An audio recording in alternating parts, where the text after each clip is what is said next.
Hey guys, tonight we begin with the humble meals, metal spoons, and boiled everything of third-class passengers aboard the RMS Titanic. Because while most people imagine caviar and crystal chandeliers, most passengers were lucky to get boiled potatoes that stayed in one piece. Far from the grand dining rooms of first class, with their fancy menus and wine lists that looked like Shakespearean plays, the third-class dining experience was more about calories than elegance. But that doesn't mean it wasn't a little remarkable in its own boiled cabbage way. So before you get comfortable, take a moment to like the video and subscribe, but only if you genuinely enjoy what I do here. And let me know in the comments where you're tuning in from and what time it is for you. It's always fascinating to see who's joining us from around the world. Now, dim the lights, maybe turn on a fan for that soft background hum, and let's ease into tonight's journey together. You expected the worst. When you bought your third-class ticket for the RMS Titanic, you weren't thinking luxury. You were thinking, please let there be a bed, a floor, and something edible that isn't moving. You'd heard the horror stories, steerage passengers crammed into dark, airless spaces with more rats than spoons. So when you step into the third-class dining saloon on F deck, you pause. Because this actually isn't bad. No hay bales, no visible livestock, and remarkably, it doesn't smell like boiled despair. Instead, you find long wooden tables, real chairs, not crates, and actual walls that are painted white, not peeling white, on purpose white. There are electric lights overhead, not candles jammed into turnips, and tiled floors underfoot. You blink. Are you in the right place? You are. This is third class on the Titanic, where you've just been gently but firmly upgraded from steerage livestock to respectable person who uses cutlery. Sure, it's located at the back of the ship, beneath half a continent of wealth and silverware. You're not exactly rubbing elbows with dukes, but for most passengers in your section, this is better than what they had at home. Cleaner, warmer, safer, and with more potatoes per square foot than most Irish farmhouses. You don't get a menu, and you're definitely not choosing between duck confit and salmon with dill. But the food is served hot at scheduled times by actual stewards who don't scream at you. You eat at a real table, seated next to other immigrants who, like you, have brought nothing but a suitcase, a goal, and maybe a relative who keeps misplacing their shoes. There's no music, no wine, and the bread might be hard enough to defend yourself with. But the overall feeling is something unfamiliar and oddly wonderful. Dignity. For the first time in a long time, you're not treated like luggage with teeth. You're a passenger. You're welcome here. You walk into the third-class dining saloon and immediately think, this is too clean. Something's wrong. Where are the leaks, the buckets, the guy selling turnips out of his coat? But no, you're really here.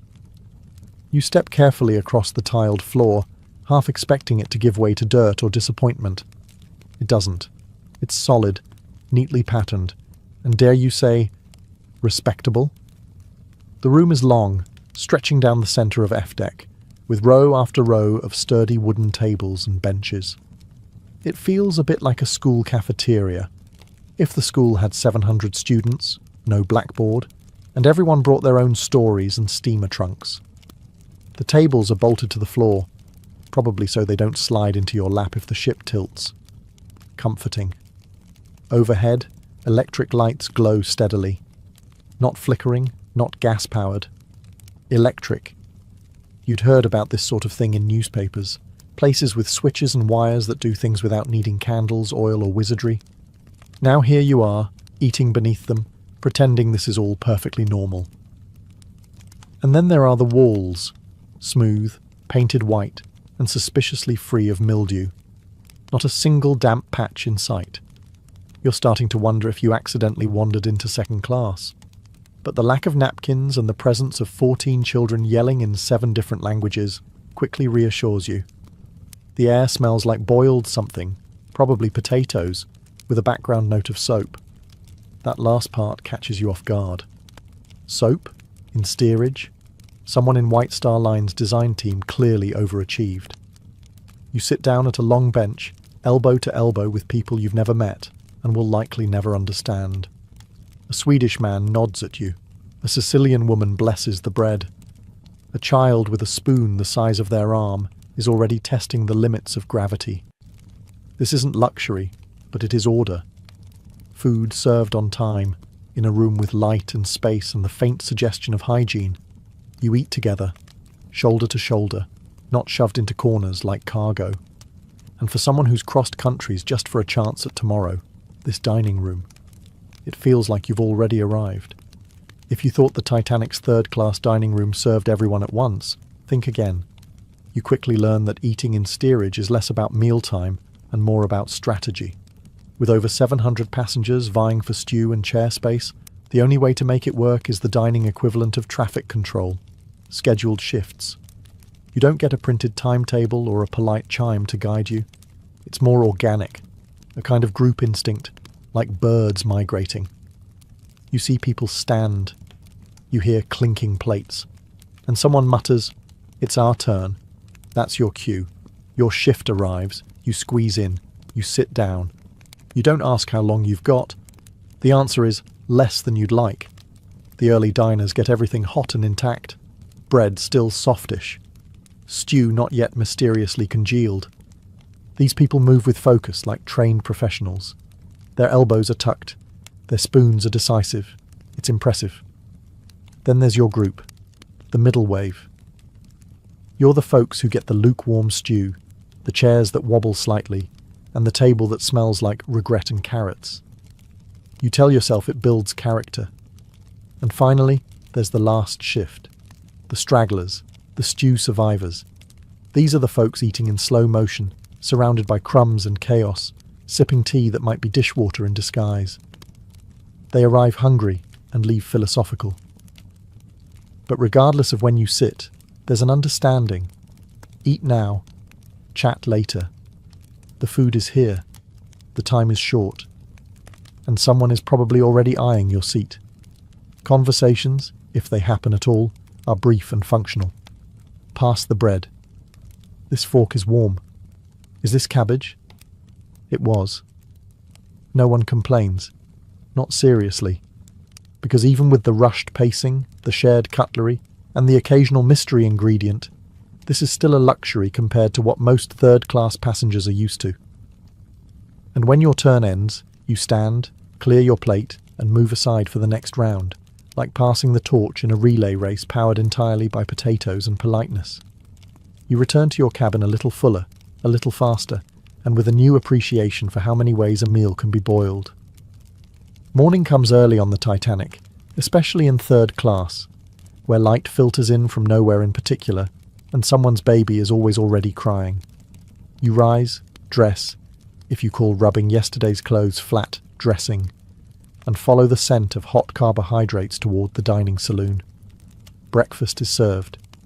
No bells, no butlers, no dramatic music, just the clatter of dishes and a steward who nods vaguely in your direction, as if to say, yes, it's edible, probably. You take your seat and glance around. The mood is focused. It's too early for conversation, too late to go back to bed, and just the right time to eat something that will sit in your stomach like a loyal pet for the rest of the day. On the table, a generous portion of porridge, which has the consistency of warm wallpaper paste, but considerably more nutritional value. You don't ask what grain it is. No one does. It's hot, and that's what counts. Beside it, slices of bread that were definitely baked sometime this week. They're thick, plain, and slightly heroic in how determined they are not to crumble. A pat of margarine sits nearby, pretending to be butter but fooling no one. Then there's the tea, eternal, reliable, and strong enough to bend a spoon. It arrives in a tin mug, steaming and slightly tannic, with the flavour profile of boiled resolve. It pairs beautifully with the bread, if your goal is hydration and emotional resilience. Some lucky tables get marmalade, a citrusy surprise that tastes like sunshine and sugar collided and were caught in a jar. If your table does get a jar, it's guarded like treasure and rationed like medicine. And despite the lack of variety, the meal is surprisingly satisfying. There's no bacon, no eggs, not even a sad little sausage. but you feel nourished, stable, like your digestive system was just handed a warm blanket and told to get comfortable. This is the kind of breakfast that won't wow your taste buds, but it will keep you upright on a swaying ship with no elevator and too many stairs. By noon, your breakfast has fully settled into your soul, and your body politely suggests it's time for another round of starch-based diplomacy. This is the big one, dinner, which is what lunch was called back then, because Edwardians loved confusing future generations. You shuffle into the dining saloon, part of the second or maybe third shift. Who knows? Time aboard ship is measured in meal times, not minutes. The room already smells like steam, gravy, and optimism. The steward places a bowl of soup in front of you. It's hot, vaguely vegetable-like, and remarkably beige. No one's quite sure what's in it, not even the cook, but it's comforting in the same way a warm bath is comforting, if the bath included turnips. Then comes the main event, a slab of roast beef, generously described as roast because it was cooked with heat, and beef because it isn't poultry. It's firm, chewy, and determined to be filling. Alongside it, a mountain of boiled potatoes, stacked so high you half expect a goat to start climbing them. There might be gravy, thick and salty, poured generously, not to flavour the meat, but to protect your molars. It binds everything together like edible mortar. A few boiled carrots or peas roll onto your plate, adding colour and the illusion of variety. There's bread, again of course, the Titanic equivalent of air. You use it to mop up your plate, signal for more stew, or just chew rhythmically until someone speaks to you. The room is full of chatter now. Swedish, Irish, Italian, Serbian, dozens of languages at once. You nod politely when someone says something you don't understand, and raise your cup of tea like a toast to international misunderstanding. Nobody is pretending this is fine dining, but nobody's complaining either. You're warm, fed, and sitting down. That's 3 wins right there. You scrape up the last of your potatoes, sit back slightly, and wonder, not for the first time, how something so simple can still feel so satisfying. Then the steward clears your plate, wipes the table, and gestures vaguely toward the door. Because somewhere behind you, another hungry shift is already lining up. By the time supper rolls around, you've already walked half the ship, lost a game of cards to a suspiciously confident child, and witnessed a minor argument over whose suitcase smells the most like onions. Naturally, you've worked up an appetite. Supper is not as ambitious as dinner, or lunch, depending on how confused you still are by Edwardian meal names. It's not here to impress. It's here to gently guide you towards sleep without causing intestinal drama. You take your seat, and once again the stewards deliver a modest spread that says, "Let's not make a fuss, shall we?" On the plate, cold meats, sliced thin, and arranged with the enthusiasm of a man who has sliced 700 plates of cold meat today. What kind of meat? Nobody asks. It's vaguely pink, mildly seasoned and thoroughly adequate. You chew thoughtfully, as if pondering its origin will make it taste more exciting. It doesn't. Next to the meat is cheese, usually white, slightly crumbly, and with the personality of a damp brick. Still, it pairs well with the ever-reliable bread, which has become your closest companion on this voyage. The two of you have developed a mutual understanding. You don't question it. It doesn't disappoint you. There's more tea, of course. Always tea. Titanic's third class may not offer wine, ale, or dignity in portion sizes, but it will keep your cup full of strong, dark brew until the end of time. You sip it slowly, partly to savour it, partly to stall.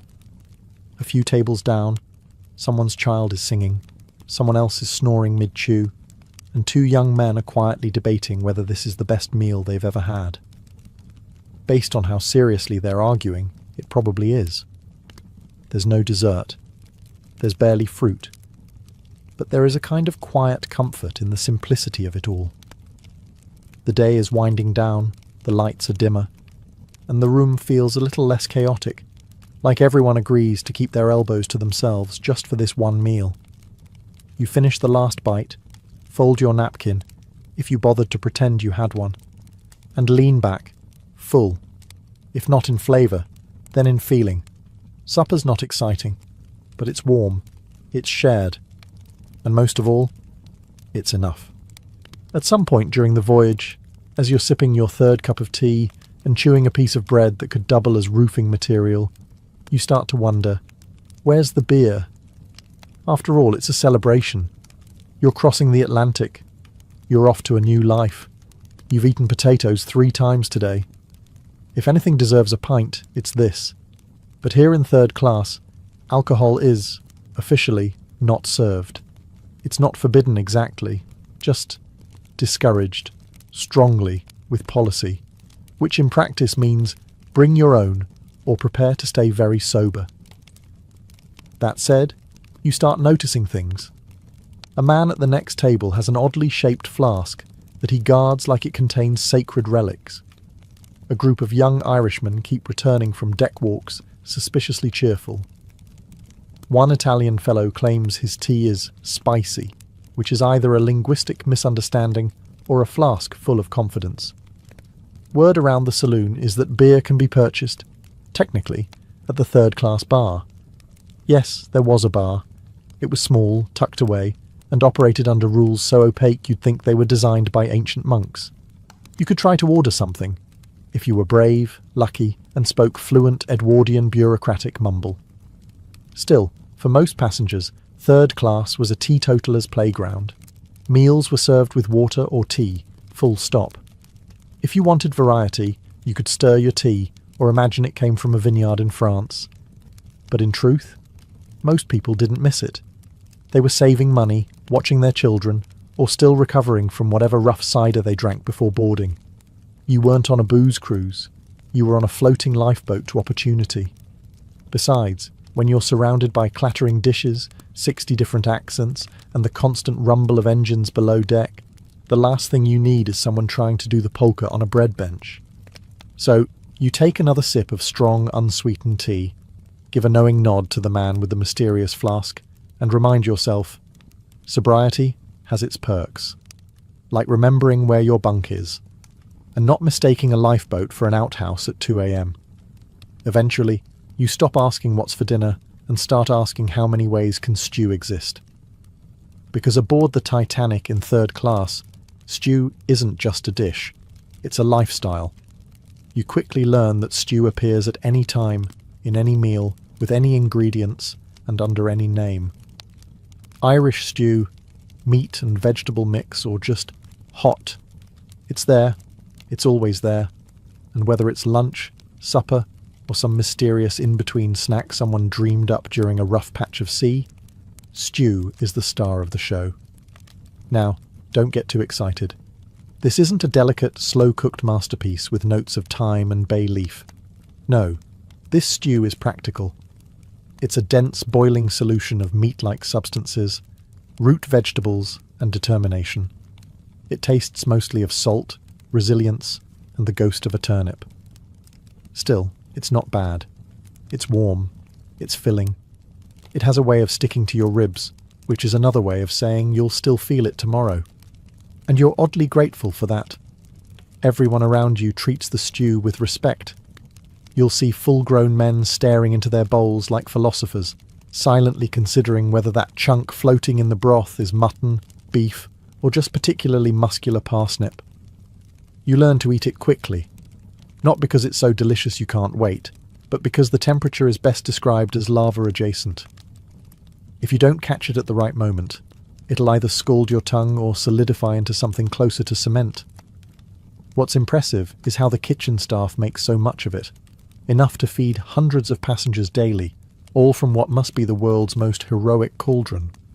One imagines a sweating cook, stirring the pot with an oar, muttering encouragement to the carrots. Of course, there are no seconds. This isn't a buffet. You eat what you're given, smile politely, and pretend you didn't just bite into something that might have once been cabbage, or possibly shoe leather. Before your first meal aboard the Titanic, you might have assumed you'd be eating with your hands or possibly a splintered stick someone carved into a spoon. After all, you're in third class. Expectations are low. so it's a pleasant shock when a steward hands you actual cutlery. Not gold-plated, not engraved with a family crest, but clean, metal, functional, and most importantly, matching. You briefly consider framing it. You receive a fork, a spoon, and on special occasions, a knife that has clearly been sharpened on a rock at some point in the last century. Still, it cuts. Mostly. Eventually. Your plates are white enamel, durable, and slightly chipped.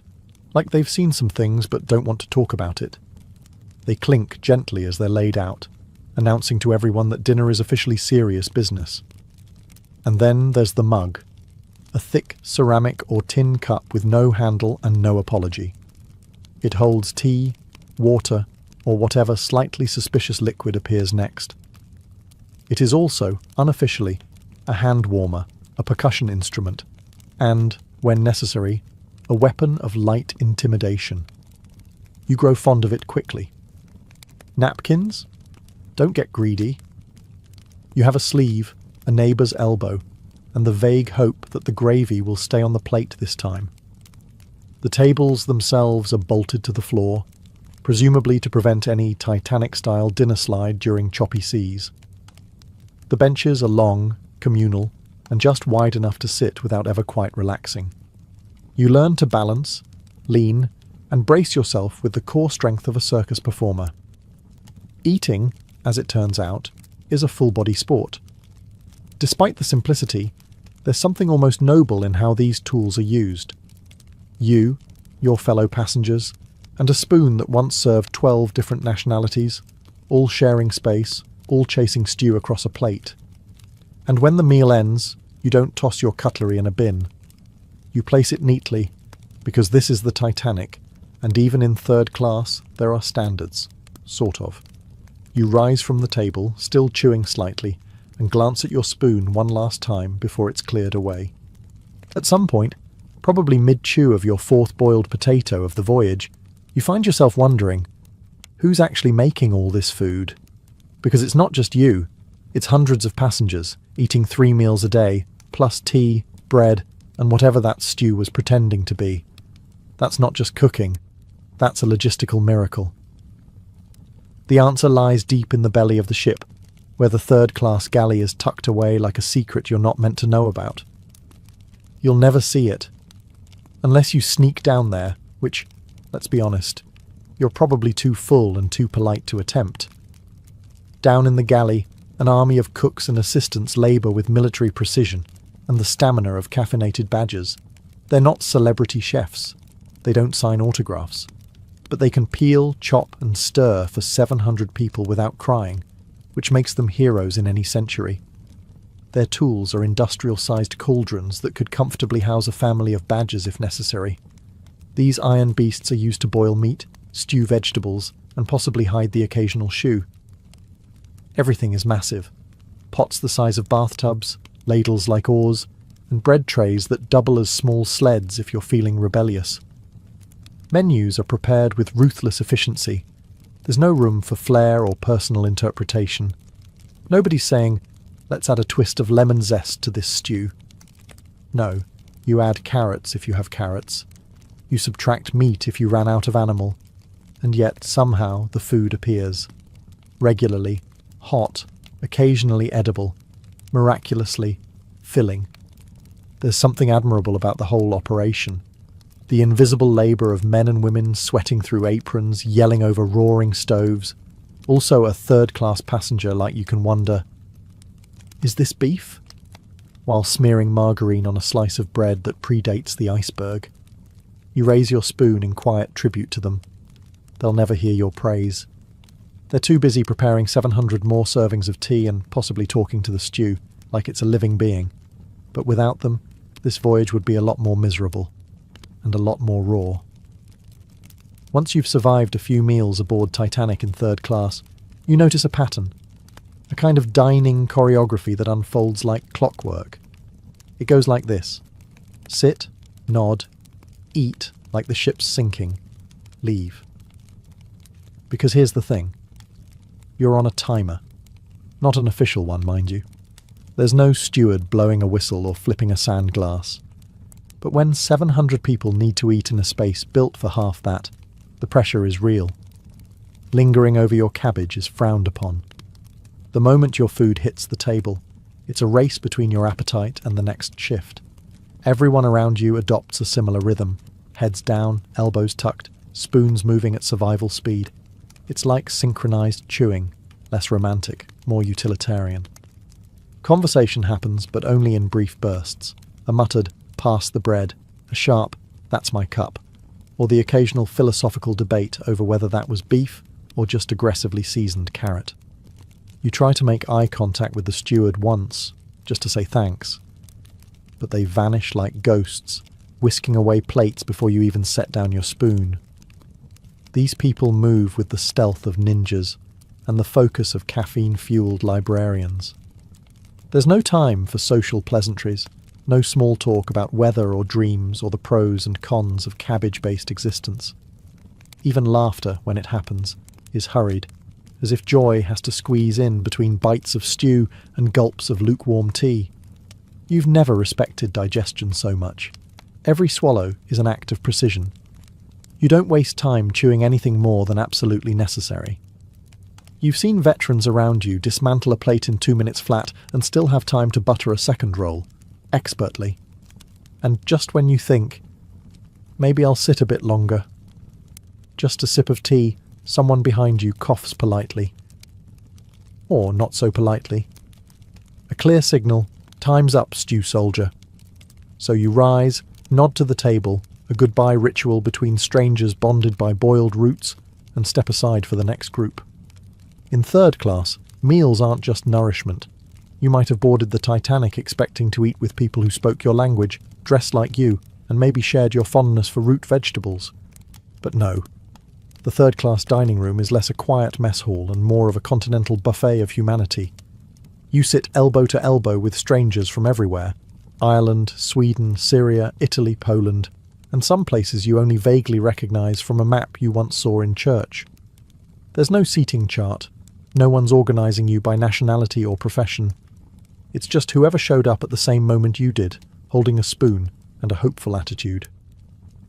At your table, a Swedish carpenter who eats with the precision of a surgeon, an Irish widow with 5 kids and the aura of a general, and a Serbian grandmother who communicates almost exclusively through eyebrow raises and disapproving glances at the bread.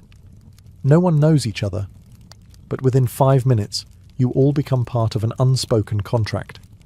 Don't take more than your share, laugh quietly, and never judge anyone's technique with margarine. The languages around you collide into a symphony of mutters, mumbles, and half-smiles. You might hear 5 different prayers before the soup even hits the table. Sometimes people translate for one another. Sometimes you just shrug and pass the salt, which might not actually be salt, but you're too polite to ask. Occasionally, someone tries to make conversation beyond the standard stew commentary. It's usually about where you're going, who you left behind, or whether you think this bread could stop a bullet. You respond carefully, because even without words, everyone here is balancing excitement and fear in equal portions. It's a strange kind of intimacy. Sharing a table with strangers on a ship in the middle of the Atlantic, none of you entirely sure what you'll find on the other side. But somehow, the stew helps. It's universal. It transcends borders. It brings people together through the shared struggle of figuring out what's floating in it. You leave the meal without knowing everyone's name. But you remember the way the Italian girl laughed, how the Norwegian boy shared his marmalade, and the way that Serbian grandmother silently judged your spoon grip. By now, you've grown accustomed to third-class dining, the stews, the tea, the thrilling unpredictability of meat origins. But eventually, curiosity creeps in. You start wondering what the upper decks are up to. Specifically, what are they eating? And more painfully, what aren't you? For starters, there's no dessert in third class, not even a tired pudding pretending to be festive. You get bread, you get stew, you get the occasional mystery vegetable, but if you want something sweet, you'd better hope someone dropped a raisin on the floor. Meanwhile, first-class passengers are up there enjoying 10-course meals with names you can't pronounce, and ingredients that sound fictional. Peach compote with chartreuse jelly? You'd settle for a baked apple and a nap. There's also no menu choice. You don't get to request your favourite dish. You eat what's given to you. No substitutions, no customizing, no questions. If you don't like the stew, you can write it a stern letter and move on. No waitstaff introductions either. In first class, stewards probably whisper things like, "Your roast, madam, aged precisely 21 days." In third class, a man sets down your plate and disappears like a ghost in an apron. And forget about table linens, centerpieces, or candlelight. Your table is wiped down with whatever's available, possibly someone's sleeve. And you're lucky if your spoon isn't still damp from someone else's tea. Alcohol? Still no. We've covered this. But it stings a little more when you hear about the elaborate wine pairings upstairs while you're still wringing flavour out of your third cup of tea. Even fruit is a rare sight. In first class, they're nibbling grapes and slicing oranges with golden forks. Down here, you'd cause a stampede if you pulled a banana out of your pocket. And yet, despite the absence of trimmings, the lack of flair, and the general scarcity of dessert, the third-class dining room never feels bitter, just pragmatic. You might not get the frills, but you get fed, you get warmth, you get company, and you get that one satisfying moment where someone passes the bread without being asked. By now, you've settled into a kind of rhythm. Wake, eat, avoid stampedes of children, repeat. The meals may be simple, but they arrive on time, and they keep your stomach quiet, mostly. And then comes Sunday, April 14th. You don't know it yet, but this will be the last supper ever served in Titanic's third-class saloon. Dinner that evening is, on paper, unremarkable.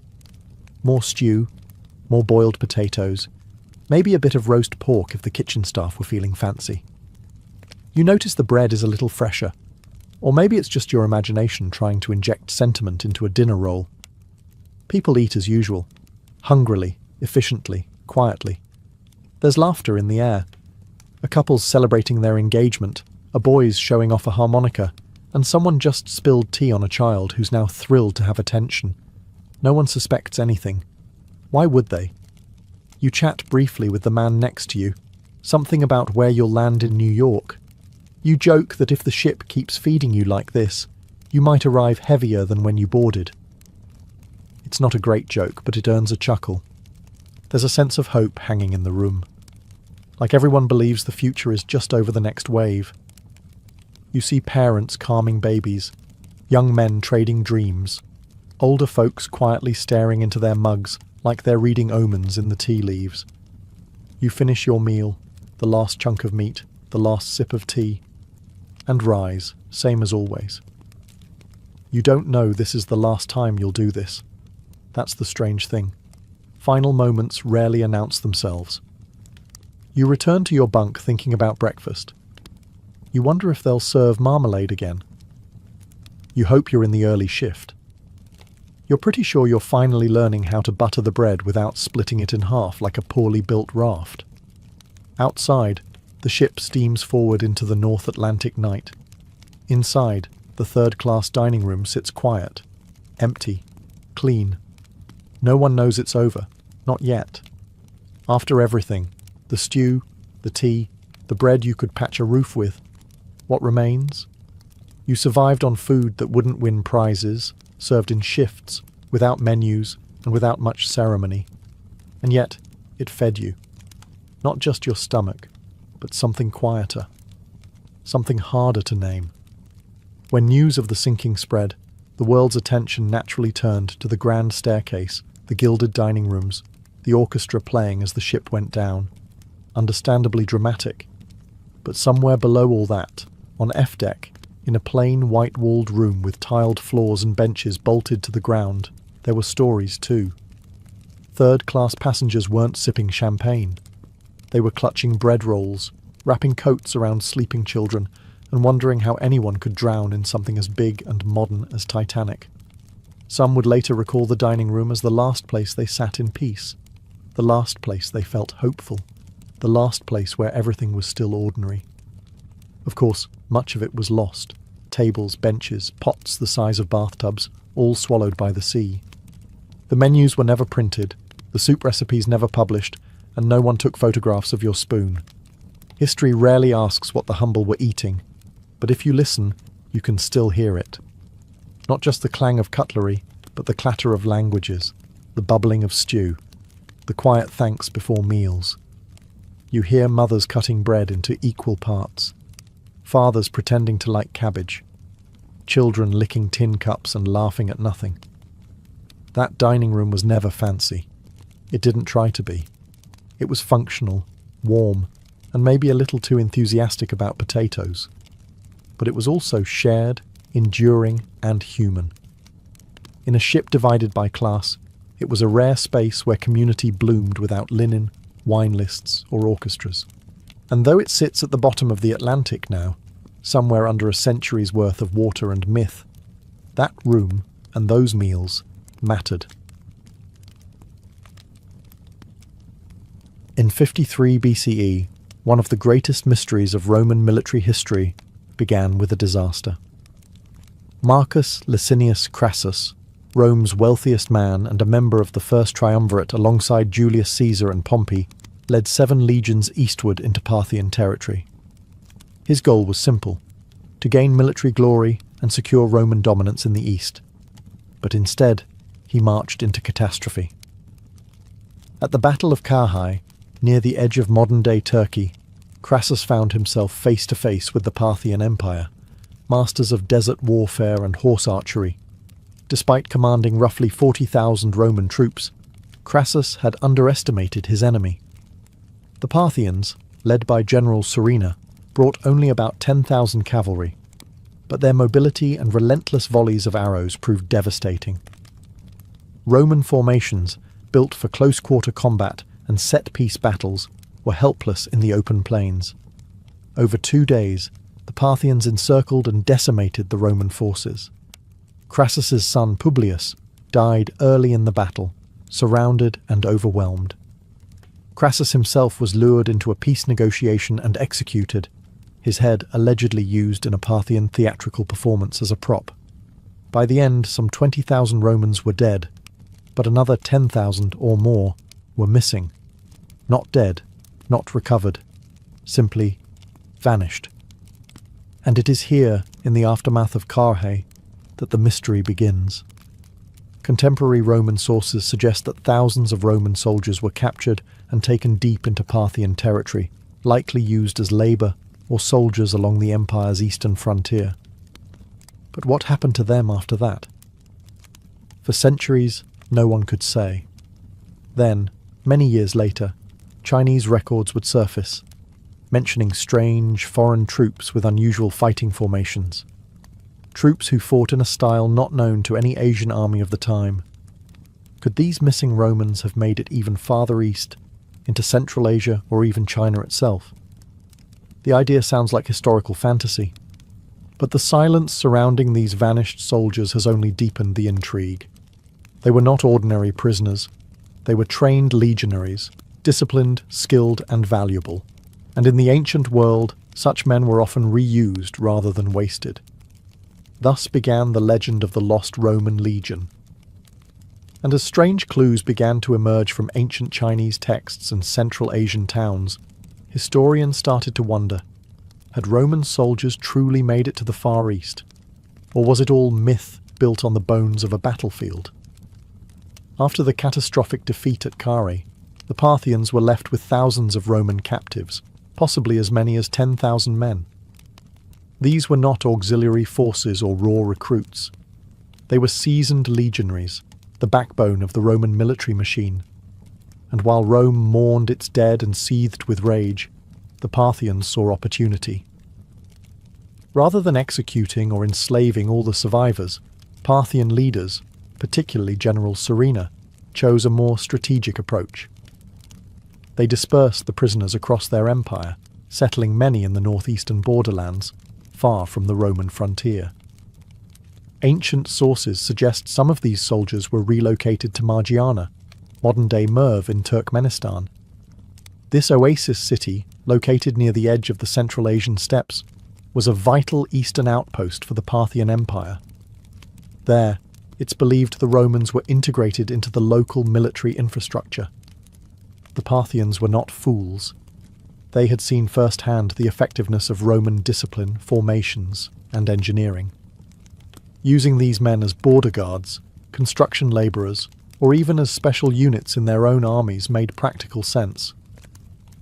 Margiana, constantly threatened by nomadic invasions, would have been an ideal location to station foreign troops, far enough from their homeland to prevent rebellion, but close enough to defend the empire's fringes. But here, the historical record grows silent. Roman writers like Plutarch mention the defeat, the humiliation, and the death toll, but very little about the fate of the captured. Parthian records, sparse and fragmented, offer little in return.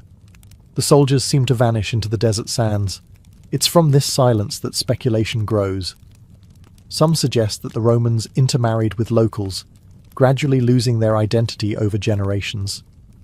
Others believe that a core group remained cohesive, retained their military structure, and continued to serve as a mercenary or auxiliary unit far from Rome's reach. And yet centuries later, curious reports begin to appear in Chinese historical records. These documents describe a mysterious group of warriors who used a fish-scale formation, unlike anything seen in traditional Asian warfare. Could these accounts be referring to those same Roman captives? If so, then the Roman legionnaires who marched to Carrhae, expecting gold and conquest, may have instead helped shape the history of a distant land, forgotten by the empire they once served. The road east was long, but perhaps not impassable. Nearly 150 years after the Battle of Carrhae, a curious entry appears in the official chronicles of the Han dynasty. It describes a battle in 36 BCE in the far western reaches of China, between Han forces and a Central Asian ruler named Zhiji Chanyu of the Xiongnu. The battle took place near the city of Zhiji's fortress in modern-day Kazakhstan along the Talas River. According to the Han historian Bangu in the Book of Han, Chinese generals reported encountering a strange unit of foreign soldiers in Zhiji's army. These men fought in a fish-scale formation, a term the Chinese used to describe a tight, shielded formation that moved as one, strikingly similar to the Roman testudo or tortoise formation. No Central Asian army was known to use such tactics. The description stood out, even in the terse military account. This anomaly has led some scholars to wonder, could these strange troops have been remnants of the Roman legion captured at Carrhae?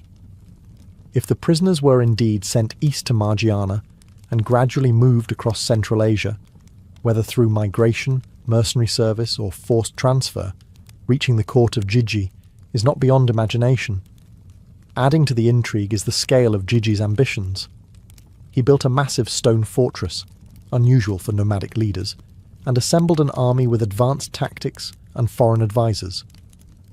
Might Roman-trained soldiers have contributed to his defences? In the final siege, Chinese sources say these foreign troops fought bravely, using their formation to protect the fortress walls until they were overwhelmed by Han forces. After the defeat, the Han reportedly captured many of these fighters.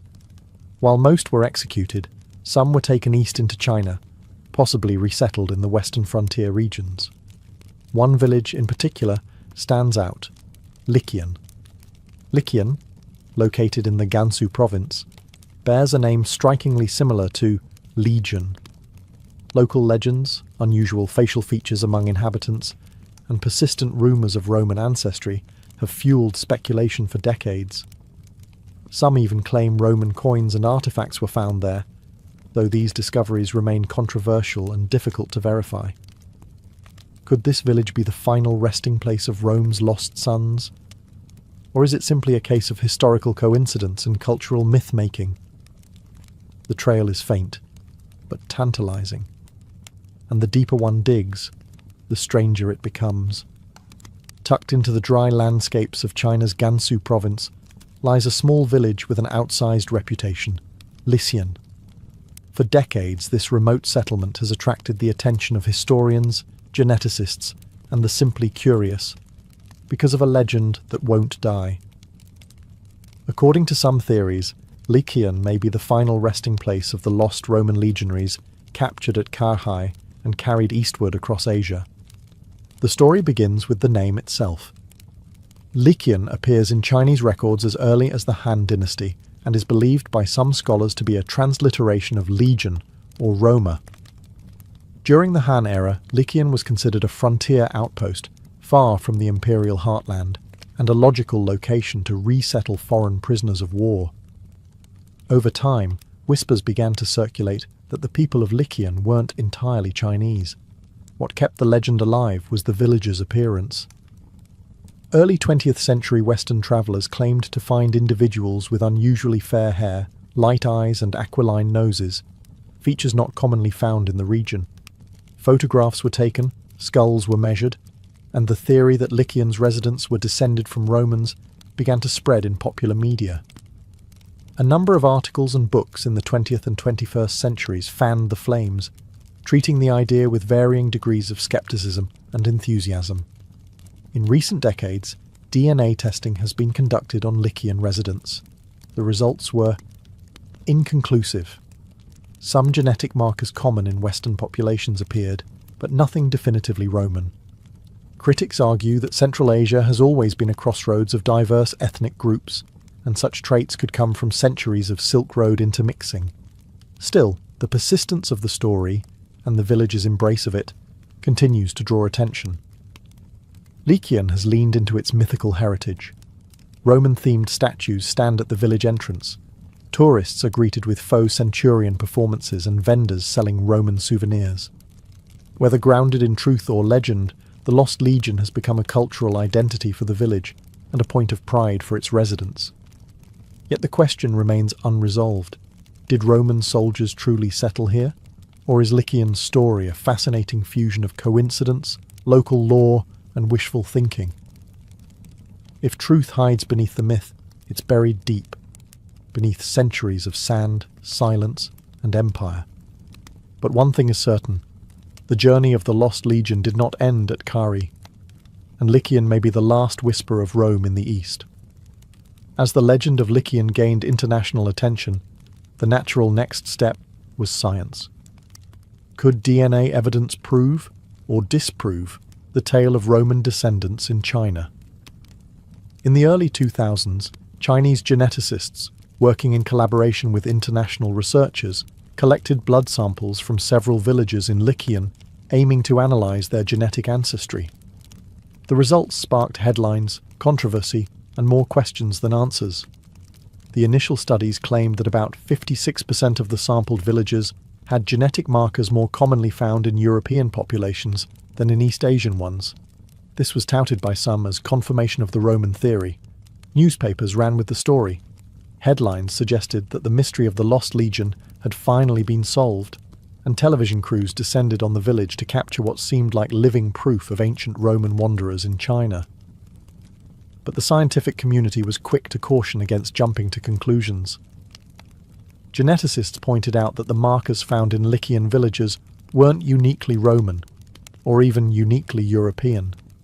Central Asia has been a melting pot for millennia, with people moving east and west across the Silk Road, long before and long after the Battle of Carrhae. Traders, mercenaries, nomads, and migrants could have brought those genes into the population at any point. Furthermore, later peer-reviewed studies failed to replicate the initial results. More comprehensive DNA testing showed that the villagers of Lycian were genetically consistent with nearby Han Chinese populations. The so-called European traits could easily be explained by regional variation or centuries of intermixing with Central Asian peoples who carried a similar appearance. Still, the idea refused to die. Some argued that even if genetic proof remained elusive, the cultural, linguistic, and historical breadcrumbs couldn't be ignored. Others insisted that the romantic appeal of the story had outpaced the evidence. The scientific consensus leans towards skepticism, but the absence of definitive disproof keeps the door open, if only slightly. Ultimately, genetics offered no smoking gun. It neither confirmed nor definitively refuted the legend of Roman legionaries in China. But it did highlight something deeper: how stories endure not just through bloodlines, but through belief. And belief, it seems, is harder to silence than science. The quest for answers continues, not just in Lycian, but in the broader historical and archaeological record. Perhaps the key to this mystery lies not in genes, but in ruins, records, and roads half buried in dust. While the genetic evidence remains inconclusive, many historians and archaeologists have turned to a different kind of proof: artifacts. Could physical remains, coins, weapons, fortifications, or burial sites support the theory of a Roman presence deep in Asia? The search has taken scholars across Central Asia and Western China, yet the trail remains tantalizingly faint.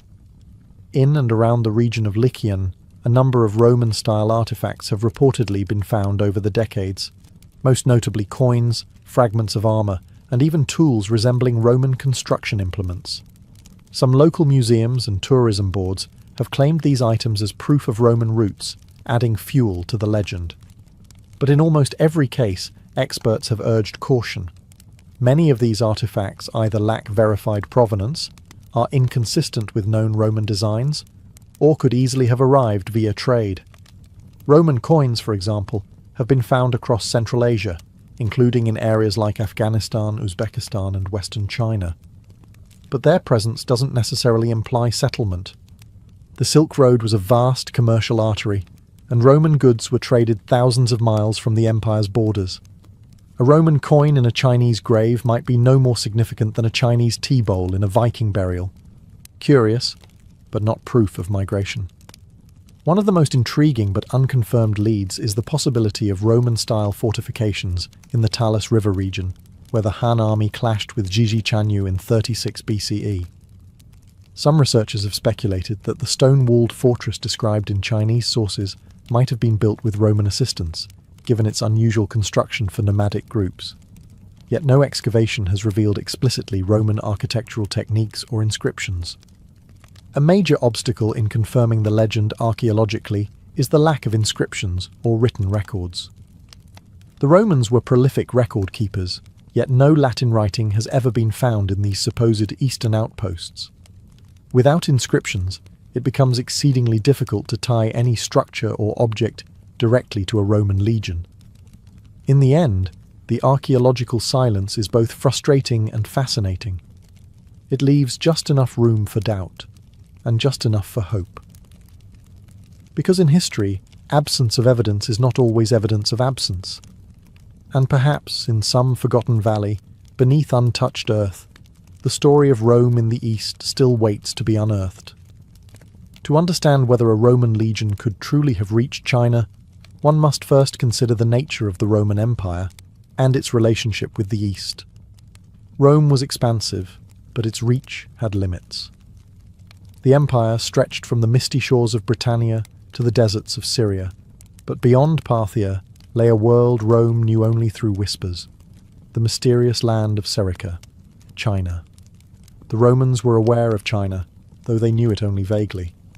Trade flowed along the Silk Road, bringing silk, spices, jade, and other goods westward. Roman elites treasured Chinese silk, though they believed it to grow on trees or be combed from the leaves of unknown plants.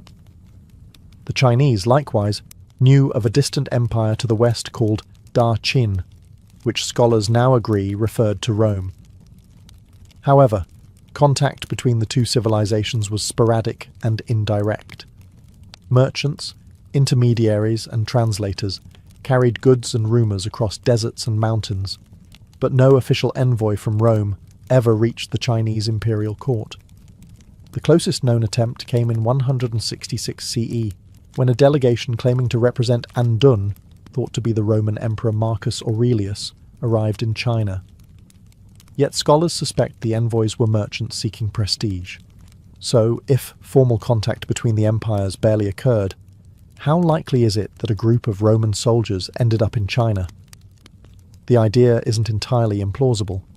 The Silk Road was not just a trade route, it was a corridor of movement, where soldiers, mercenaries, and displaced peoples sometimes found new homes. The Parthians had both motive and means to redeploy Roman captives to their eastern frontiers. And local rulers, like Jiji often recruited foreign soldiers to strengthen their armies. It's also worth noting that Rome did garrison troops in distant and inhospitable places, sometimes for decades. Soldiers in frontier regions were accustomed to cultural blending, intermarriage, and adapting to local customs. A legion fragmented by war, stripped of command, and absorbed into another culture could plausibly survive, evolve, and be forgotten. Still, it remains a leap, from likely dispersal in Parthia to military service in Central Asia to settlement in China. The silence of Roman historians on such a migration is deafening, and yet the very possibility speaks to Rome's legacy, not merely as a political power, but as a human story that stretched far beyond its maps. And if such a story did occur, its final chapter may not be about Rome or China at all, but about how myth and memory entwine. The legend of the lost Roman legion in the East endures, not because of overwhelming evidence, but because it occupies that tantalizing space between what is known and what might be true. It's a story of possibility, one that appeals to historians, romantics, and adventurers alike. The very idea of Roman soldiers settling in a far-off land, building new lives under foreign skies, is irresistible. For centuries, empires have been built on conquest, but remembered through legend. And the tale of the lost legion has all the right ingredients: a dramatic defeat, a vanishing army, ancient records hinting at strange foreign troops, and a distant village whose residents seem just different enough to stir the imagination. The fact that no hard proof has ever emerged only adds to its mystique. Every gap in the historical record becomes an invitation for speculation. But myth is not without value.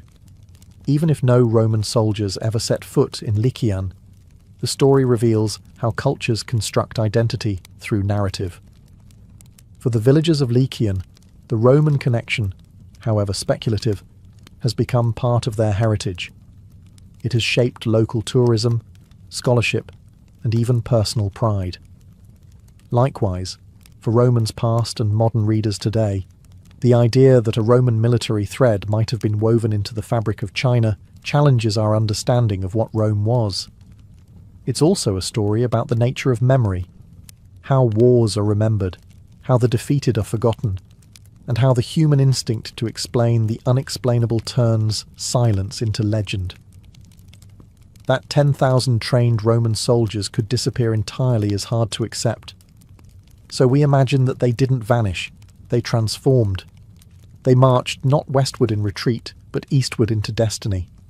Modern technology may one day confirm or dismiss the legend definitively, but until that day comes, the lost legion remains a powerful symbol of endurance, of cultural diffusion, and of the deep currents of human movement that defy neat boundaries.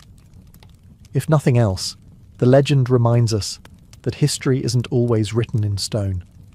Sometimes it survives in the echoes of ancient roads, in forgotten languages, in the tilt of an eye or the curve of a shield, and in the stories we choose to tell.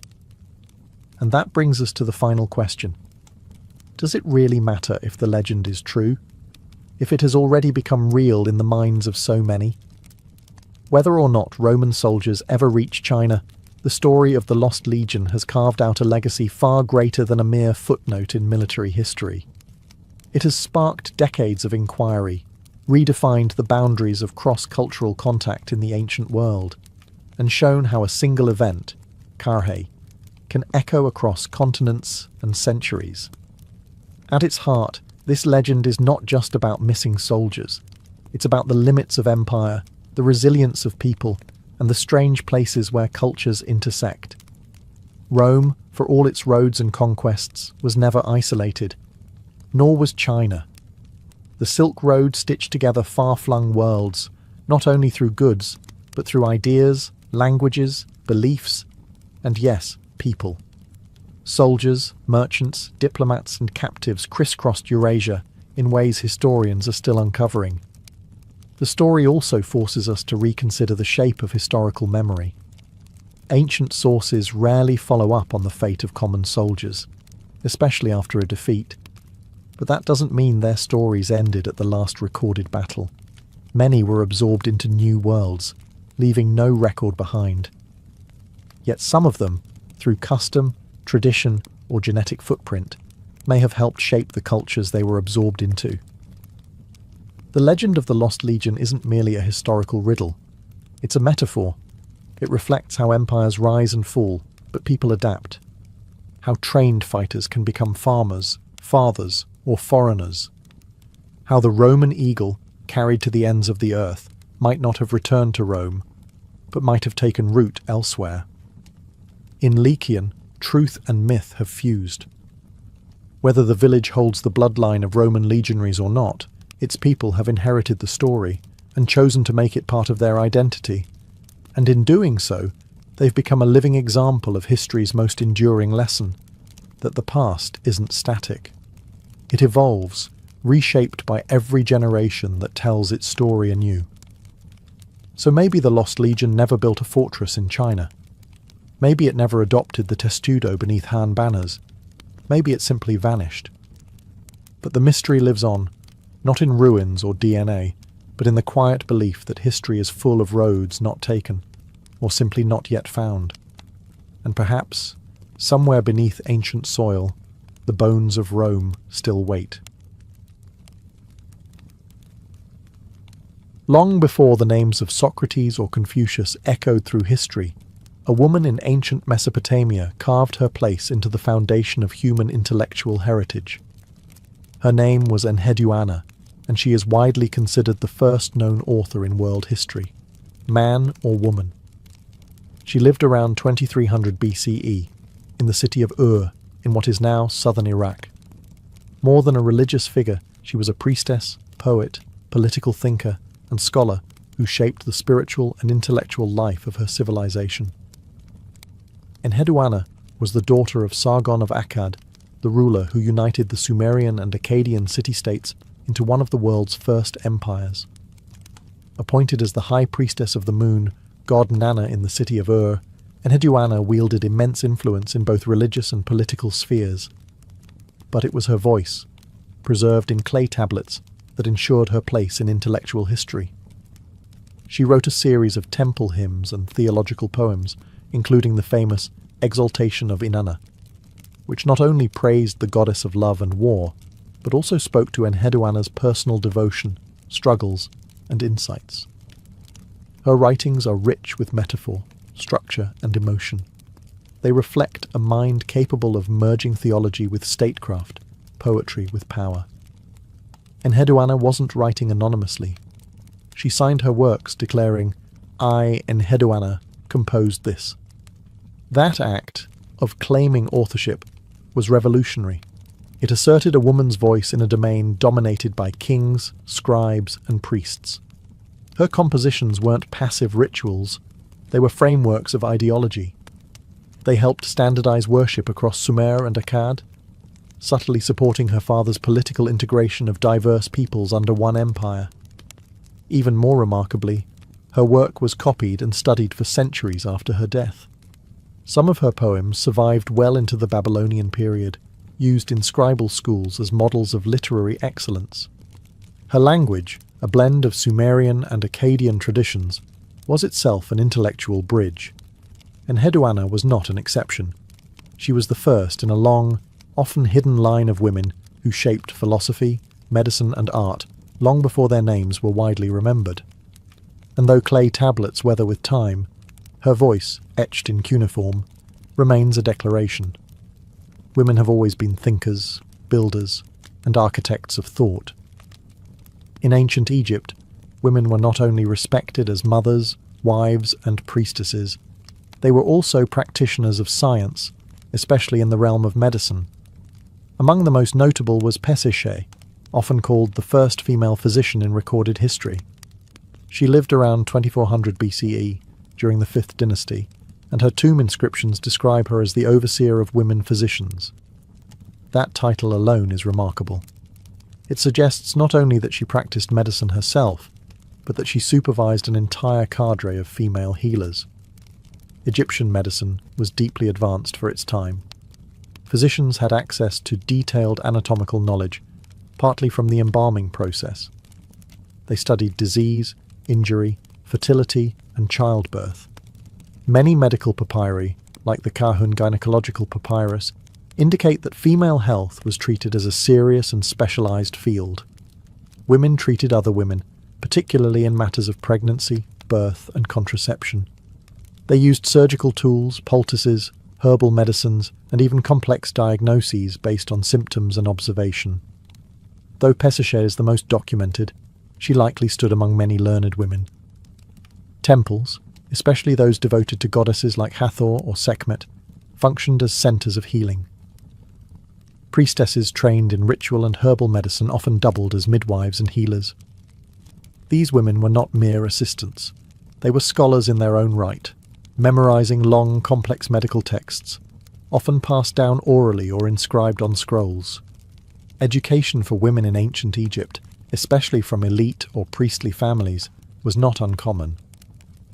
Girls learned to read and write hieroglyphics if their status allowed it, and within temple schools they could rise through ranks, gaining access to sacred and scientific knowledge alike. The boundary between religion and science was fluid in Egyptian thought, and women moved within that space with surprising authority. Despite the passage of millennia, the names of most of these early scholars have been lost. Their contributions survive only in fragments: recipes, diagnoses, roles listed in tombs, and the tools buried with them. Yet their legacy is unmistakable.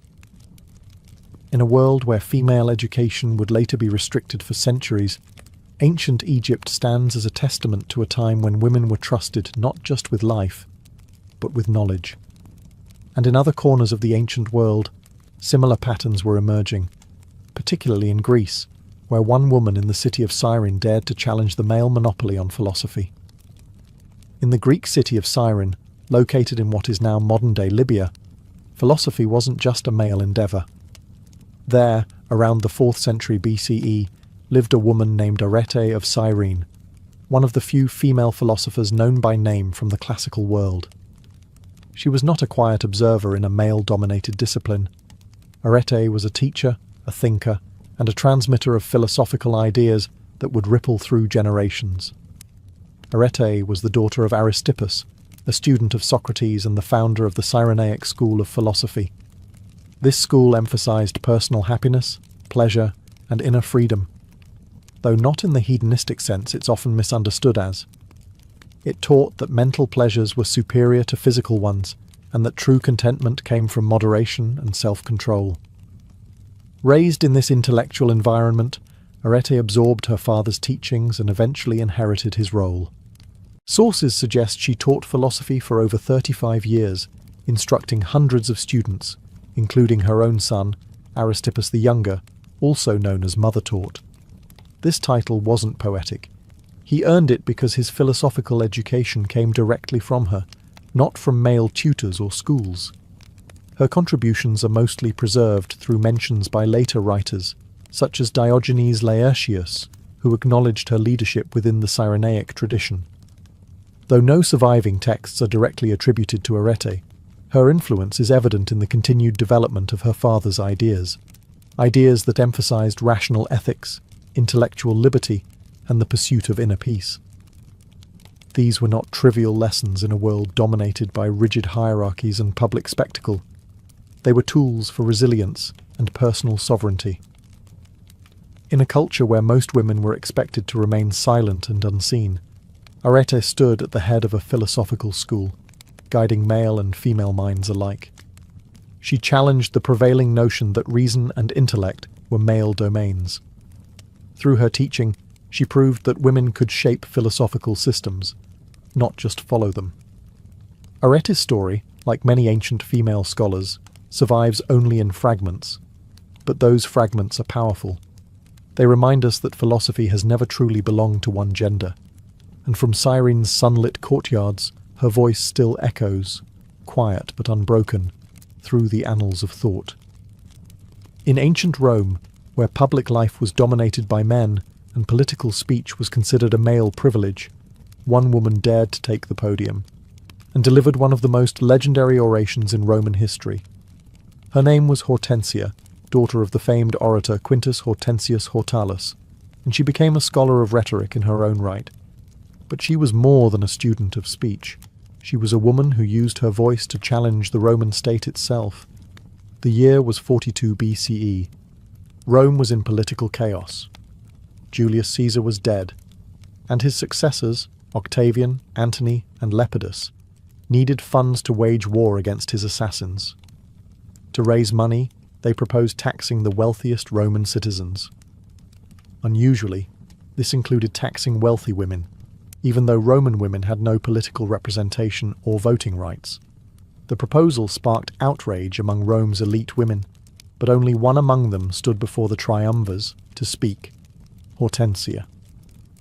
In the Roman Forum, where few women had ever addressed the public, Hortensia stepped forward and delivered a scathing and logical critique. She argued that if women were not allowed to hold office, serve in the army, or participate in the political process, then they should not be forced to fund a war they had no voice in. Her speech was so compelling, so skillfully argued, that the triumvirs reduced the number of women to be taxed from 400 to 400. Hortensia's rhetorical brilliance was not a moment of inherited genius. It was the result of deep intellectual training. Raised in a household steeped in oratory and legal debate, she absorbed the technicalities of Roman law and the power of persuasive speech. Her argument combined reason, precedent, and moral appeal, hallmarks of the best Roman rhetoric. Her speech survives in the writings of Appian, offering a rare glimpse into how women could wield intellect and influence in a rigidly patriarchal society. Though she held no public office, her words shaped policy. And more than that, they challenged Rome's assumptions about who had the right to speak. Hortensia reminds us that scholarly women did not always hide behind scrolls or temples. Sometimes they stood boldly in the public square, armed not with weapons, but with reason.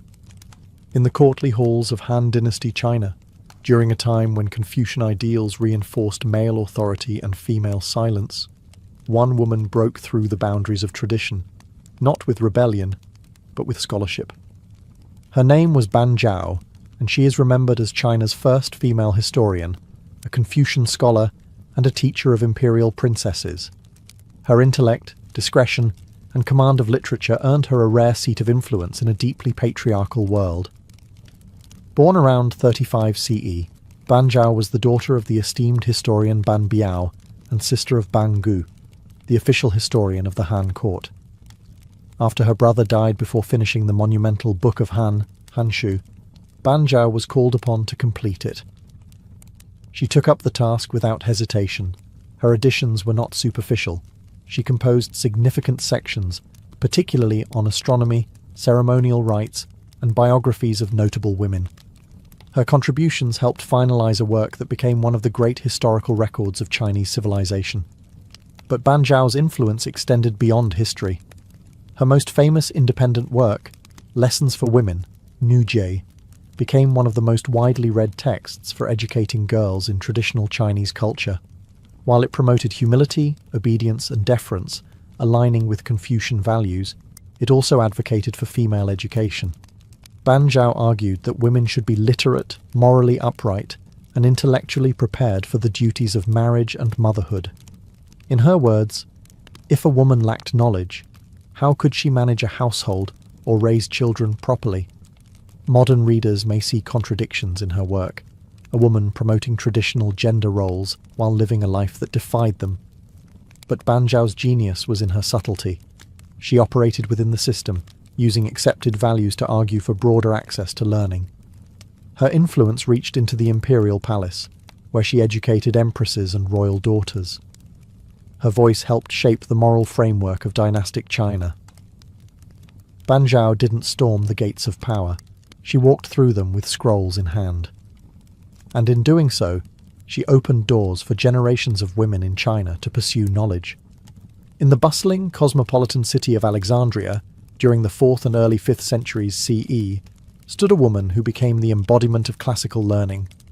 Her name was Hypatia, a mathematician, astronomer, and philosopher, whose intellect drew students from across the Mediterranean. In a time when the Roman Empire was fracturing and religious tensions were rising, Hypatia remained a symbol of reason, scholarship, and the enduring power of inquiry. Hypatia was the daughter of Theon, a well-known mathematician and philosopher at the famed Library of Alexandria. Trained from a young age, she surpassed her father's teachings and began lecturing publicly on philosophy, astronomy, and mathematics. She taught Neoplatonism, a school of thought that emphasized logic, ethics, and the pursuit of truth through reason, a continuation of Plato's intellectual tradition. Her classroom wasn't confined to temples or libraries. Hypatia taught openly in the streets and forums of Alexandria, drawing large crowds of students, including both pagans and Christians. She wrote treatises on conic sections, developed improved designs for the astrolabe, and may have contributed to the preservation of Euclid's Elements and Ptolemy's Almagest. Though none of her original works survive, her legacy echoes in the writings of her students and peers. But Hypatia lived during a time of transformation and turmoil. Christianity was becoming the dominant force in the Roman world, and Alexandria was a city rife with religious factionalism. Hypatia, a prominent pagan scholar and a public intellectual, became a lightning rod for both admiration and resentment. Her close ties to the Roman governor Orestes placed her at odds with Bishop Cyril, the powerful head of Alexandria's Christian community. In 415 CE, she was brutally murdered by a mob of Christian zealots, stripped, dragged through the streets, and dismembered in a church. Her death symbolized more than the end of a life. It marked the symbolic fall of classical learning in the West and the beginning of a darker intellectual era. Yet, Hypatia's memory endured. Medieval Arab scholars referenced her contributions.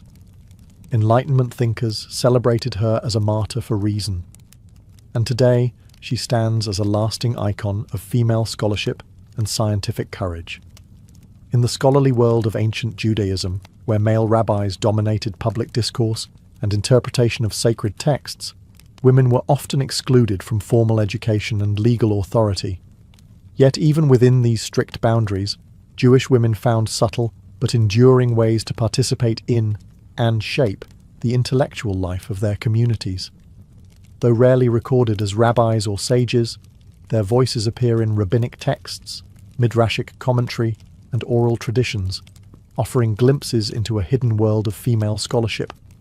One such figure was Bruriah, a legendary woman from the Talmudic era, believed to have lived during the 2nd century CE. She was the wife of Rabbi Meir, one of the most respected sages of his time, and the daughter of Rabbi Hananiah ben Teradion, a martyr under Roman persecution. Bruriah was known not only for her piety and moral strength, but also for her deep knowledge of Jewish law. The Talmud credits her with debating halachic points with male scholars and besting them in argument, a rare recognition for a woman in that era. In one passage, she corrects her husband's interpretation of a verse from the Psalms, offering a more compassionate reading. In another, she disputes the assumptions of a fellow rabbi, using textual logic to dismantle his position. These stories were not allegories. They were acknowledgements, however exceptional, of women's capacity for intellectual engagement in sacred law. While women were generally barred from yeshivot, formal Jewish academies, they were often educated in the home, especially in prominent families. Daughters of scholars were taught to read Hebrew and Aramaic, and to study Torah and ethics. These women preserved and transmitted traditions through storytelling, questions, and commentary, shaping the spiritual framework of their children and communities. Later rabbinic commentaries include references to unnamed women who offered insights into legal debates, medical knowledge, and ritual practice. Some of these contributions survive only as annotations or footnotes in larger male-authored works, yet their presence is undeniable. They form a mosaic of memory, scattered and incomplete, but rich with meaning. In a culture centered on study, Jewish women found ways to enter the conversation, not by breaking down the gates, but by speaking through them. In ancient India, long before printed books or formal universities, philosophy, poetry, and spirituality flowed through oral tradition. And in that river of wisdom, women were not silent passengers. They were voices, composers, questioners. Among the earliest and most powerful were the female sages of the Vedic and early post-Vedic periods, women whose verses still echo through Hindu, Jain and Buddhist traditions. One of the most striking examples comes from the Rig Veda, one of the oldest sacred texts in the world. Among its thousands of hymns are those attributed to women known as rishikas, female seers. Lopamudra, Ghosha, Apala, and others are credited with composing hymns that explored metaphysics, ritual, and inner experience. Lopamudra, for instance, engaged her husband, the sage Agastya, in spiritual dialogue, challenging him to reconcile asceticism with the life of the senses. Her verses reflect not only poetic grace, but philosophical boldness. Centuries later, during the rise of devotional Bhakti movements across South Asia, female poet-saints again emerged, this time with deeply personal and mystical compositions. In Tamil Nadu, Andal, a young girl adopted by a priest, wrote passionate hymns to Lord Vishnu that blended theological insight with emotional intensity. Her works are still sung today in South Indian temples. In the north, women like Mirabai, though living in the medieval period, drew from ancient traditions.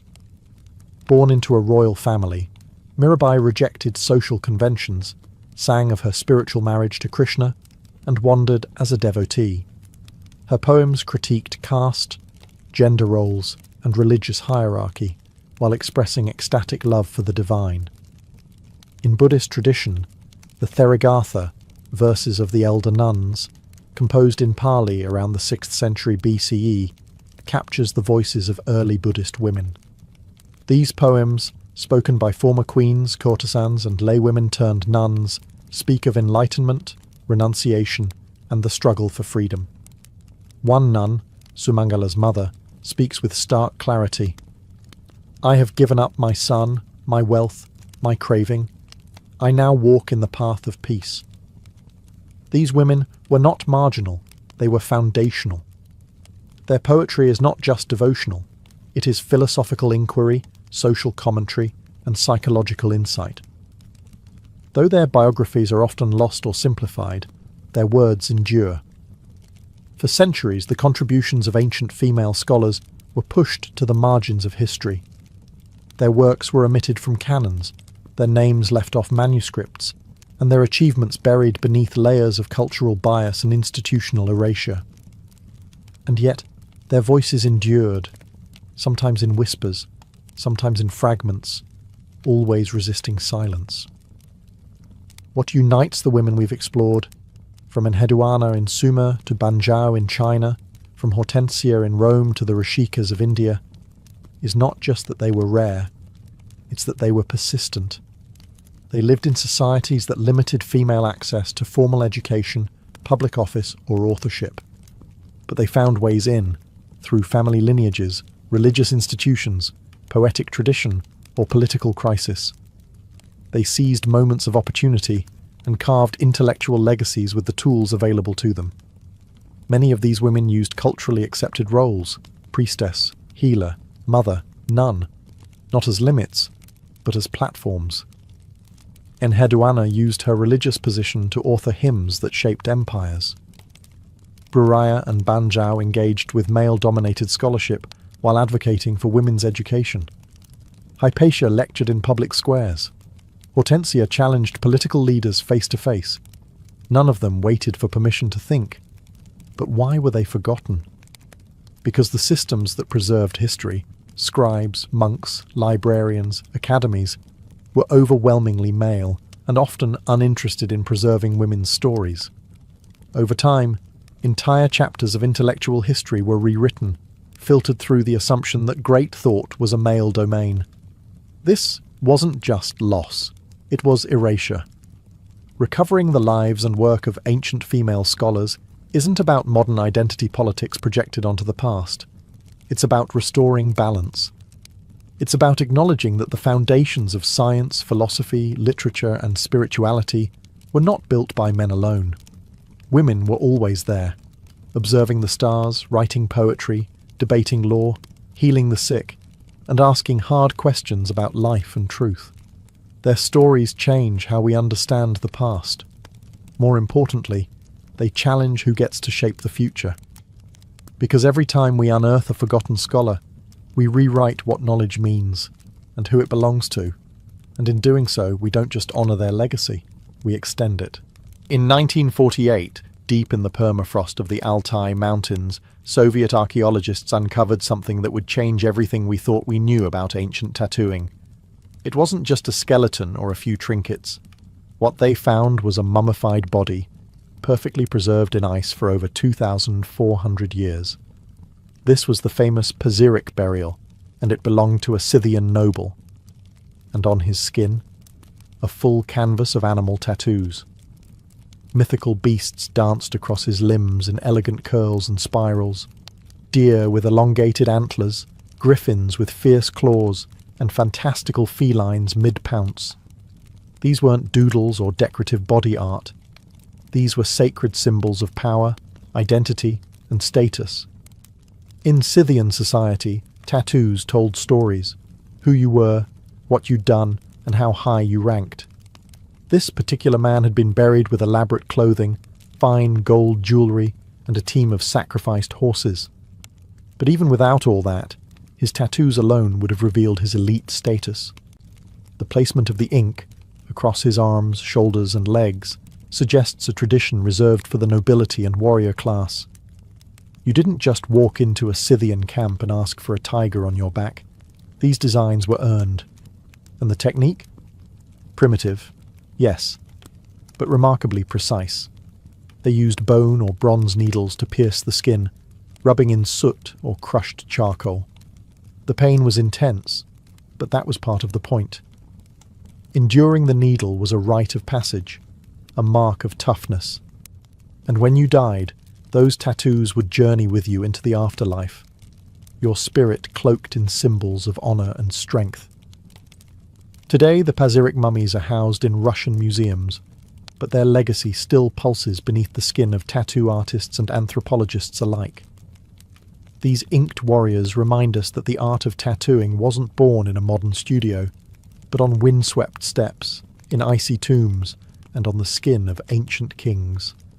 And if this is what the Scythians left behind, just wait until you see what the Egyptians did. In the heart of ancient Egypt, long before ink met needle in modern studios, tattoos played a different role, one rooted in magic, medicine, and ritual. While the tombs and temples of pharaohs dominate most narratives, the quiet marks on women's bodies offer another story, one far more intimate. In 1891, archaeologists discovered the mummy of a woman now known as Amunet, a priestess of the goddess Hathor, buried around 2000 BCE. Her body bore a network of dark dots and lines stretching across her arms, torso, and thighs. These weren't decorations. They were symbols of divine protection, fertility, and ritual status, etched permanently into her skin. Tattooing in ancient Egypt appears to have been an exclusively female domain during the Middle Kingdom. Priestesses, midwives, and sacred dancers bore geometric tattoos, arranged in bands and symmetrical patterns. These marks were placed deliberately, often over the abdomen, breasts, and pelvis. They likely served to safeguard childbirth, channel healing powers, or enhance ritual performances in temples dedicated to female deities like Hathor or Isis. Unlike the ornate animal tattoos of the Scythians, Egyptian designs were simple yet powerful. Their repetition and symmetry suggest ceremonial significance, not casual artistry. Each line and dot acted as a permanent amulet, imbued with spiritual force. The tools used were crude by modern standards: bronze or copper needles, sometimes sharpened bone, dipped in pigment derived from soot or indigo. The pain was considerable, but pain was part of the rite. In some cases, tattooing may have been accompanied by hymns or incantations, transforming the procedure into a sacred act. Murals from Thebes depict female musicians and dancers adorned with similar markings, suggesting that tattooed women played visible roles in religious life. Their movements, choreographed and rhythmic, would bring the tattoos to life during ceremonies. Where the Scythians wore their myths-like armour, Egyptian women wore their prayers, stitched into flesh, meant to protect, heal, and honour the divine. Next, in the far islands of the Pacific, tattooing evolved into an entire language, a biography etched across the body. In the vast stretches of the Pacific Ocean, tattooing became more than tradition. It became identity. Among Polynesian cultures, particularly in Samoa, Tonga, and the Marquesas Islands, tattoos, known as tatau, were living texts. They carried the weight of ancestry, rank, courage, and spiritual connection. Every curve and line had meaning, and to be untattooed was, in many communities, to be unfinished.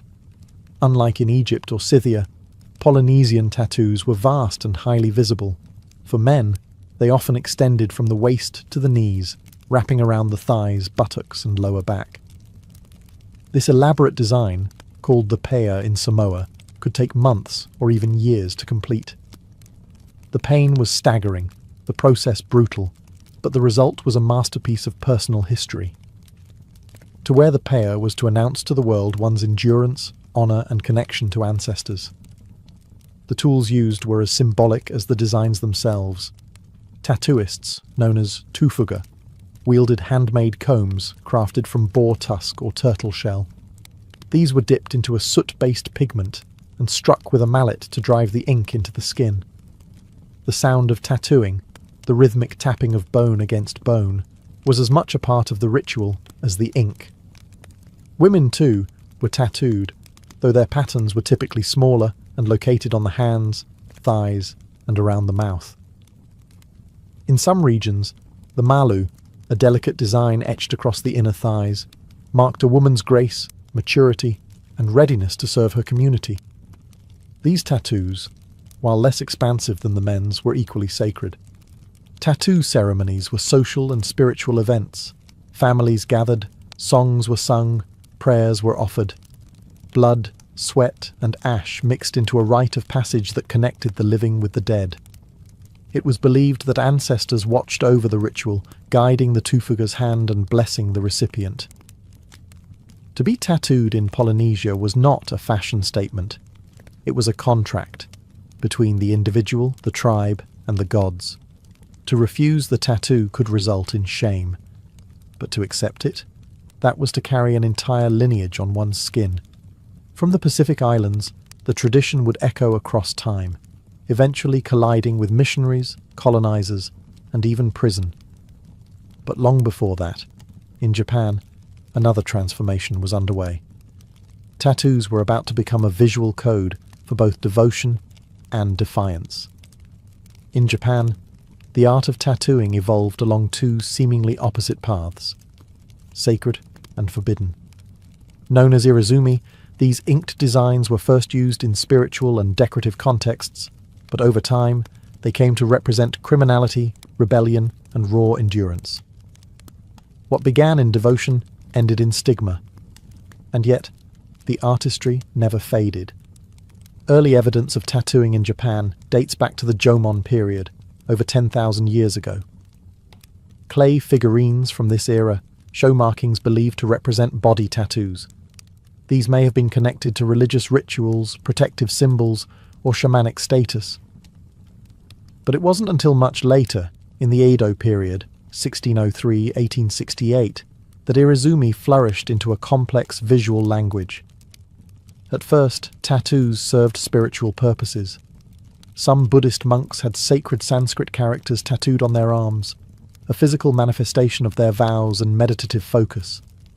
Certain designs were meant to protect the wearer from evil spirits or to act as permanent prayers. Others reflected a monk's personal devotion to Kannon, the bodhisattva of compassion. But as time passed, irezumi drifted into darker associations. During the Edo period, the government used tattoos as a form of punishment. Criminals were marked with symbols on their foreheads or arms to brand them for life. These forced tattoos were not decorative. They were humiliating, designed to isolate offenders from society forever.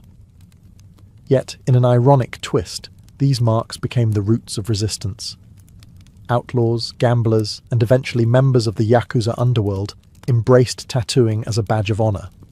They transformed the stigma into a spectacle, covering their bodies with sprawling, hand-poked tattoos depicting dragons, koi fish, tigers, geishas, and mythological scenes. The process was excruciating, often done with a long metal needle called a nomi and a steady hand, applying ink slowly over weeks or even years. These full-body tattoos, hidden under clothing, became symbols of strength, stoicism, and loyalty. In bathhouses, where clothing was removed, one's inked legacy was revealed, bold, intricate, and deeply personal. Despite being illegal or frowned upon, Irizumi survived as an underground art form. Tattooing in Japan became a mirror of society's contradictions, spiritual yet defiant, sacred yet criminal. A monk might bear ink to honor enlightenment, a gangster to honor his code. And while Japan's ink danced between light and shadow, across the ocean, the indigenous peoples of the Americas were carving ink into bone to honor family, territory, and the spirit world. Long before Columbus set foot in the New World, the indigenous peoples of the Americas had already developed rich, diverse traditions of tattooing, each deeply tied to land, lineage, and the sacred. From the Arctic tundra to the jungles of Central America, body ink served as a living record of one's heritage, achievements, and spiritual standing. Among the Inuit of the Arctic, tattooing was often a female rite. Women wore fine, dark lines across their faces, on the chin, cheeks, and forehead, etched using a method both primitive and precise. Threads were dipped in soot and pulled under the skin with bone needles. These facial tattoos were more than adornments. They marked a woman's readiness for marriage, her connection to the spirit world, and her ability to endure pain. Some even believed the tattoos guided souls into the afterlife. Further south, in the forests and plains of North America, many tribes, such as the Sioux, Osage, and Haudenosaunee, used tattoos to signal rank, bravery, and tribal affiliation. A warrior might receive a tattoo for acts of courage in battle, each design representing a specific feat or kill. These tattoos were earned, never given lightly, and the stories they told were known throughout the community. The process often involved sharp tools made from obsidian or fishbone, with pigment derived from charcoal or ground minerals. Tattooing ceremonies were communal and sacred. Elders, shamans, or designated tattooists would perform the rites, often accompanied by chants and prayers. The pain was intense, but it forged resilience and pride. In Mesoamerica, the Maya and Aztecs elevated tattooing to ritual theater. Tattoos were given during religious festivals, honoring gods like Quetzalcoatl or Itzamna. Designs were complex, featuring serpents, celestial bodies, or glyphs, and were placed strategically on the body for magical efficacy. Warriors bore tattoos as marks of sacrifice and status, while priests used them to channel divine energy. Across the Americas, tattooing was never just skin-deep. It connected people to their ancestors, their cosmology, and their communities. Each mark was a permanent thread in the tapestry of identity. As colonization swept through the continents, many of these traditions were violently suppressed, but the ink never fully faded. It lived on in secret, in scars, in memory. And thousands of years earlier, across the sea, a mummy buried beneath volcanic ash would leave behind the world's oldest known tattoos, and a mystery still not fully solved.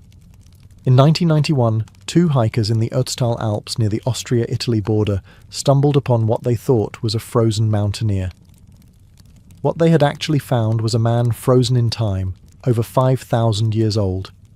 He would be named Ötzi, and his body would become one of the most important archaeological discoveries of the 20th century. But beyond his clothing, tools, and mysterious cause of death, Ötzi carried something even more intriguing: tattoos.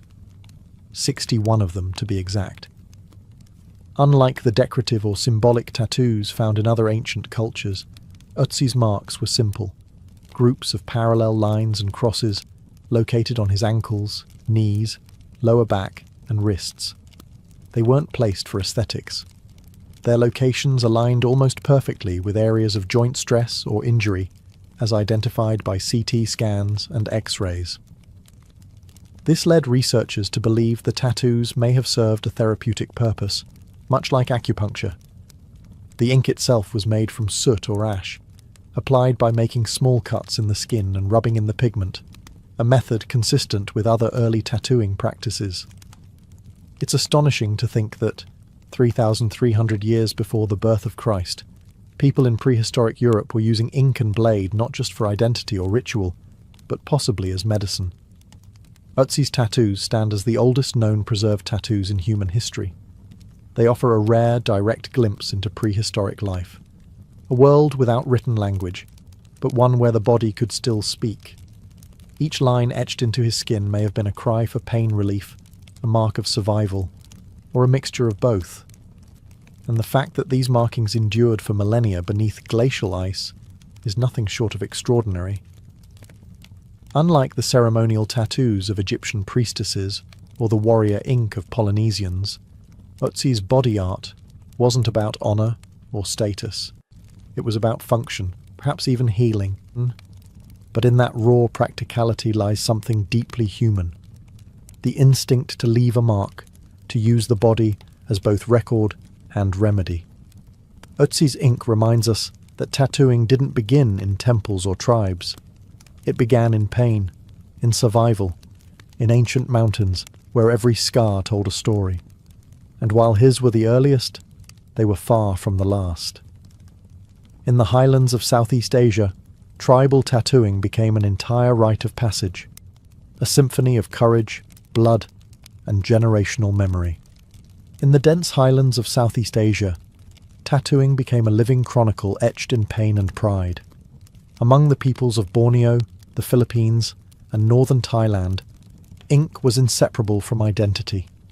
It marked adulthood, warriorhood, spiritual favor, and deep connection to ancestors. Far from decoration, tattoos were treated as sacred inheritances, each line a testament to belonging, bravery, or balance with the spirit world. In the Kalinga region of the Philippines, the tradition of batok thrived for centuries. This ancient form of tattooing was performed almost exclusively by women known as mambabatok, using a thorn from a calamansi tree or a sharpened citrus spine as the needle and soot or charcoal as pigment. The tattooer would rhythmically tap designs into the skin with a wooden stick. The process was slow and painful, but that pain was part of the rite. For Kalinga warriors, each tattoo marked a successful headhunting expedition. The more ink a man had, the more respect he commanded. These tattoos weren't just worn, they were earned. The chest, arms, and even the face could be covered with intricate geometric patterns, stylized animals, and ancestral motifs. These were not individualistic statements. They were social proof, carried with the weight of tradition and responsibility. Women too bore tattoos, not for warfare, but as rites of beauty, fertility, and readiness for marriage. Their ink represented grace, spiritual cleanliness, and familial lineage. It was common for mothers to pass down patterns and placements to daughters, creating living lines of heritage etched into skin across generations. In Borneo, Dayak tattoo culture expressed similar values. Spirals, rosettes, and animal motifs were not only beautiful, they were guides in the afterlife. It was believed that tattoos glowed in the spirit world, lighting the soul's journey after death. A person without tattoos might become lost in the afterlife, unable to find their ancestors. As in many cultures, colonization and missionary influence nearly extinguished these traditions. Tattoos were deemed pagan, primitive, or shameful. But elders in remote villages continued their craft in secret, preserving what they could. Today, there is a revival. Descendants of tattooed warriors and priestesses are reclaiming batok, not as fashion, but as legacy. The old patterns are re-emerging, proving that while ink can fade from skin, it rarely fades from memory. Across the sweeping deserts and rocky highlands of North Africa, the Amazigh, commonly known as the Berbers, developed a tattoo tradition unlike any other. In this fiercely independent matrilineal culture, tattoos were not hidden away on shoulders or thighs. They were worn boldly on the face, etched between the eyes, across the cheeks, or beneath the chin. Each mark was a sentence in a language older than writing, a story passed from mother to daughter, generation after generation. Berber tattoos, known as tishboot, served many purposes. At the most basic level, they were aesthetic, believed to enhance a woman's beauty or express her maturity. But on a deeper level, they were spiritual and protective. A small cross tattooed between the brows, for instance, was said to guard against the evil eye. Lines extending from the chin could signal a woman's marital status, tribal origin, or spiritual devotion. For Berber women, the act of tattooing was also a rite of endurance and agency. The tools were simple: a sharpened thorn or needle, dipped into a blend of soot, indigo, or even powdered herbs. The skin was pricked and rubbed repeatedly until the pigment set, often accompanied by songs, laughter, or prayers. This was not just a cosmetic experience, it was communal and sacred. Some motifs carried deeply personal meanings. A triangle might represent fertility or a connection to the goddess Tanit, a pre-Islamic deity associated with life and protection. Dots, stars, and crescents reflected celestial beliefs or ancestral spirits. In many villages, a tattooed face was considered a map of a woman's soul. But these traditions came under threat. With the spread of Islam across North Africa, tattooing began to clash with religious doctrine. Many Muslim scholars considered permanent body modification to be haram or forbidden. As a result, the practice slowly declined. What once marked a woman's honor became viewed by some as a sign of backwardness. Yet in remote mountain regions, elder women still bear these marks with quiet pride, living testaments to a time when stories were carved into skin instead of written on paper. Anthropologists and descendants alike are now racing to document this fading legacy before it disappears entirely. And finally, as the needle traces its path through centuries and continents, one question remains. How did tattooing transform from a sacred rite into a modern subculture? That answer lies in the global collision of colonization, criminalization, and cultural revival. As the 20th century unfolded, the ancient art of tattooing found itself caught in a whirlwind of colonization, stigma, and reinvention. What was once sacred, communal, and symbolic became in many parts of the world misunderstood or vilified. Colonizing powers, particularly from Europe, viewed indigenous tattoo traditions through a lens of superiority and religious judgment. Across continents, from Africa to Polynesia, from the Americas to Southeast Asia, traditional tattooing was suppressed, outlawed, or labeled as barbaric. Missionaries condemned it as heathen. Governments banned it as a mark of criminality or social deviance. In Japan, the Meiji government made tattooing illegal in the late 1800s, fearing it would embarrass the country on the world stage. In the Philippines, tattooed warriors were forced to hide their heritage beneath Western clothes. In North America, indigenous tattooing was driven underground by assimilation policies and boarding schools. And in many Muslim-majority regions, tattoos were quietly erased under the shadow of religious taboos. But the ink never truly disappeared. It simply went quiet. In the shadows of ports, prisons, and subcultures, tattooing evolved. Sailors brought back ink from distant lands, marking their journeys on their bodies. In the West, tattoos became linked to rebellion, favored by circus performers, bikers, and those living on the edge of societal norms. The artistry shifted from sacred to subversive. Then, something changed. By the late 20th century, tattooing began to resurface, not as taboo, but as a form of personal expression. Indigenous artists across the world started reclaiming their ancestral styles, reconnecting with the stories inked into their bloodlines. Revivalists in Samoa, Borneo, and the Arctic reintroduced ancient tools and rituals. In North America, native tattoo practitioners began relearning and reteaching nearly lost traditions.